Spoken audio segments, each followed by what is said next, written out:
I'm sitting here tonight with Dave Duplissey and Peggy Polk, and we're at On the Half Shell restaurant in Prairieville, Louisiana, where they host live music 6 nights a week.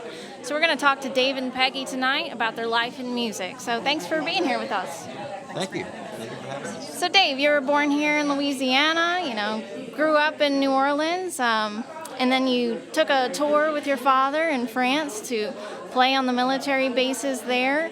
And then after that, you joined the military, you played with the Army band, and after a while, you found your way back here to Louisiana, and you've played with bands for many years here. So I wanted to talk to you some about your experience with that, going to France, growing up here in Louisiana, that's a lot of French culture, and then also touring abroad at such a young age. What effect do you think that had on you as a musician? Well, like I said, my father being in the service has helped because I got exposure to different parts of the country. I was in Georgia, North Carolina, in France twice, in France, and then even over in Texas, and it's always helped me to.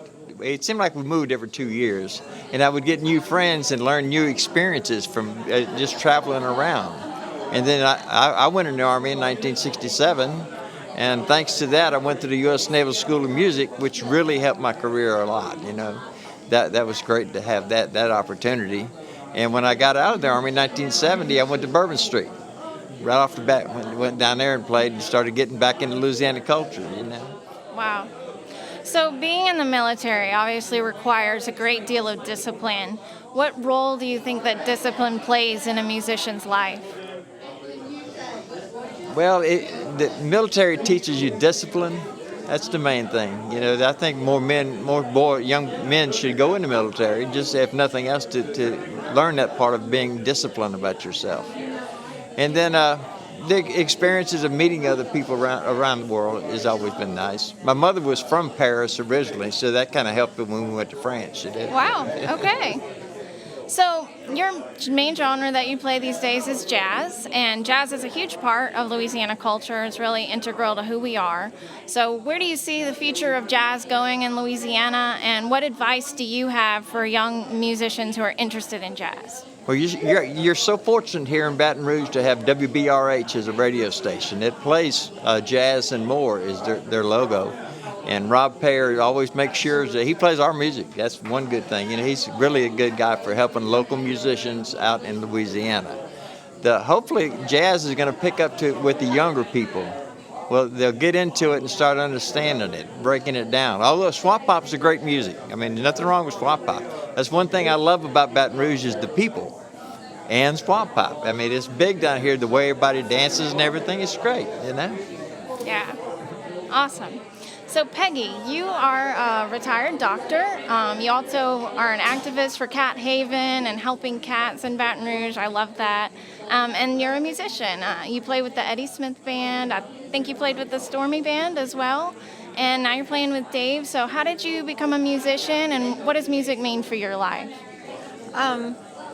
Let's see, where do I start? How did I become a musician? I was born with a piano in the house, and just kind of crawled up on it when I was starting at about age 4 and just started banging on it, and my parents didn't punish me for it, so it just kind of grew from there.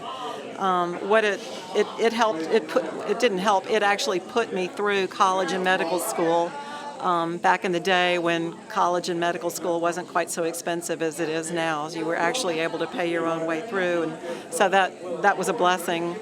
Nowadays, I like to live my life in service of others, and playing music is definitely a service to others. It provides enjoyment, it provides relaxation, it lifts the spirit.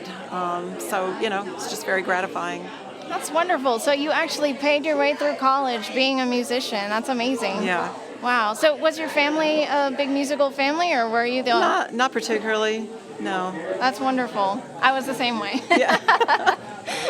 Well, so how did you two become a duo, and what does this partnership mean for y'all?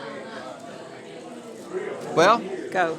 I had a friend gave me Peggy's album. Let's start with, you asked me about Baton Rouge. One of the reasons I like Baton Rouge so much is the recording studios.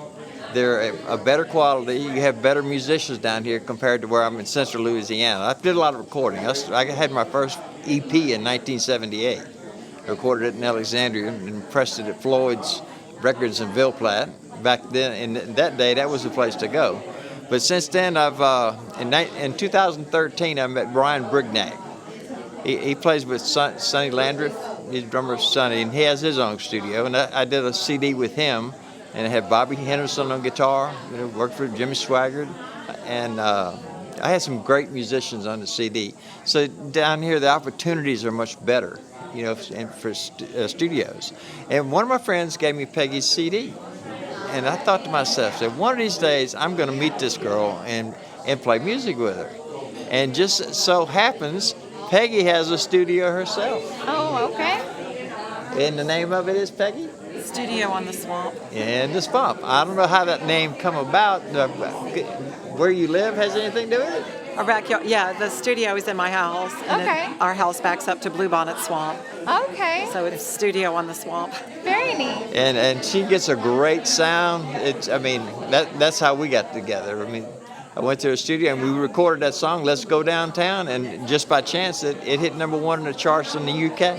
Right. A place called Jazz Juice Radio. Okay. So that song, Let's Go Downtown, it just recently hit the top charts in the UK, like you mentioned. How did that song come about? What does that song mean to you? And how did it feel to see it go so far?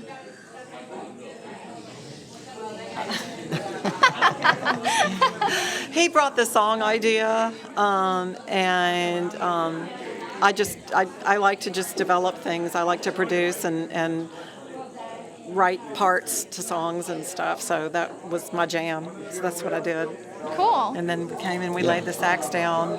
Peggy played all the parts, engineered it, mastered it, everything. All I did was play sax. I had the easy part. So she's the mastermind. I see. Well, but he took it from there. I don't do any promotion and that kind of stuff. So Okay, so it's a it's a good team. division of labor, yeah. Good collaboration. So what's next on the horizon for y'all? Well, we got a new song we're working on now. It'll be released October the 18th called Misty Bayou. Okay. We keep it in the Louisiana style. I've always tried to tie my music to Louisiana in one way or another. My Wine and Roses album I call it Louisiana smooth jazz. Smooth jazz but an edge. Awesome. And then Salt and Pepper, that was another Louisiana thing. So where online can people find y'all and listen to your music? All the online outlets, Apple Music, Spotify, iTunes, Google Play. Pandora. I think Okay. there's 100 different ones. Great. That's easy. All right. Well, one final question. What is y'all's favorite thing about Baton Rouge? For me, the people. The music scene. The people and the music. That's Baton Rouge. That's what I love. All right. Well, thank y'all for being here tonight. I really enjoyed talking to you, and we're going to enjoy watching some of your show. Thank you. Thank you for you. having us.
Thank you very much. It's a little song called Let's Go Downtown.